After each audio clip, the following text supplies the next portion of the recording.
अम्मी, पानी नहीं आ रहा, मोटर चला दें। बेगम, मोटर चला दो। पानी खत्म हो गया है। कब से साबुन लगाए खड़ा हूँ। अली के पापा, मोटर क्या चलाऊं, सुबह से तो चल रही है। अगर आपके घर की भी यही स्टोरी है तो आपको भी चाहिए है शहजाद पंप्स। आइए आपको लिए चलते हैं एक घर में जिसके मामूलात कुछ यूं हैं। अली बेटा उठो, नहीं तो आज फिर स्कूल के लिए लेट हो जाओगे। अम्मी, पानी नहीं आ रहा, मोटर चला दें। बेगम, मोटर चला दो। पानी खत्म हो गया है। कब से साबुन लगाए खड़ा हूँ। अली के पापा, मोटर क्या चलाऊं, सुबह से तो चल रही है। लगता है आज फिर ऑफिस से लेट हो जाऊंगा। अली बेटा मोटर चलाओ, मुझे बर्तन धोने पानी नहीं आ रहा है। जी अम्मी, अभी देखता हूँ।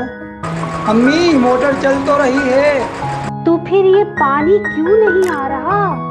अगर आपके घर की भी यही स्टोरी है तो आपको भी चाहिए है शहजाद पंप्स, जो अपनी वैक्यूम टेक्नोलॉजी और हाई प्रेशर से फौरन टैंक भर दे और अपनी कॉपर वाइंडिंग और इलेक्ट्रिक शीट की बदौलत दे बिजली की 40% तक बचत।